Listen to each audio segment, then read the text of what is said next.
Forhallen i Københavns Rådhus danner ofte rammen om kulturelle arrangementer. I august 2011 var det fotoudstillingen af Life Fragment. En dansk fotograf, Pamela Juhls indtryk af Israel set gennem et kamera, og omvendt en israelsk fotograf, Leonid Padruls indtryk af Danmark.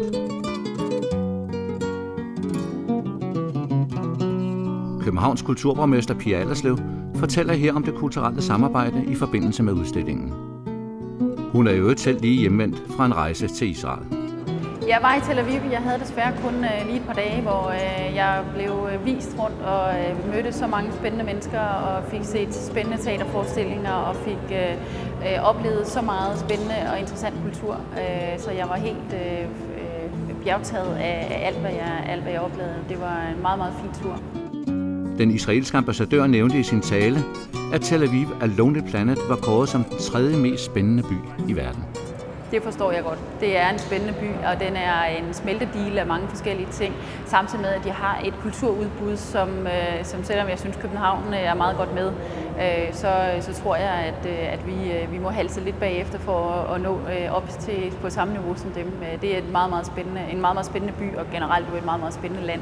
Jeg lærte rigtig meget, og jeg fik rigtig mange gode kontakter dernede til institutioner, som kunne arbejde sammen, kulturinstitutioner, som kunne arbejde sammen med københavnske kulturinstitutioner, og fik set, hvordan man kan gøre tingene, og hvordan man kan etablere sig og levere en masse spændende kultur til selvfølgelig beboerne i byen, men jo altså også alle mulige andre, som kommer dertil.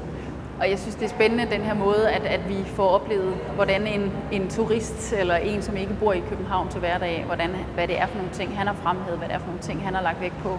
Og på samme måde, de ting, som Pamela hun har taget frem, er jo også det bud, hun nu har på, hvad der rørte hende mest ved det besøg, hun havde i Israel. Så det er jo en fantastisk oplevelse, også som københavner, at se, hvad det er, en israeler har hæftet sig ved København, og jeg synes, hans billeder er så fantastisk smukke, så man kan kun blive glad, når man ser på den. Jeg bliver inspireret til at tage derned igen og tage min familie med, og vise dem et af de mest spændende og smukke lande i verden, synes jeg. Men jeg bliver også inspireret til at gå rundt i min egen by, og gå rundt og opleve nogle af de ting, som Leonid Padrul har hæftet sig ved. Så det her, det er sådan en god turistbog, kan man sige, eller en reklamebog for både Israel og for Danmark. Det her, det er jo byens hus. Det er åbent for alle, i hvert fald fra klokken 7 om morgenen til klokken 5 om eftermiddagen. Og derfor skal det også være et hus, som summer af aktivitet, som summer af kulturoplevelser, og hvor alle københavnere som turister kan komme ind og få sig en god oplevelse. Og det er jo et fantastisk smukt hus, der jo er en kulturhistorie i sig selv. Så det at kunne invitere folk indenfor, uanset om det så er til en konference eller til en udstilling som i dag, det er noget af det, der glæder mig rigtig meget ved den funktion, jeg har her. Det er den israelske ambassade, der er primus motor for denne fotoudstilling. Hvad gør man, hvis man vil holde et kulturelt arrangement på Københavns Rådhus? Jamen, man tager henvendelse til os på Rådhuset og hører, om der er nogle muligheder for at lave en udstilling.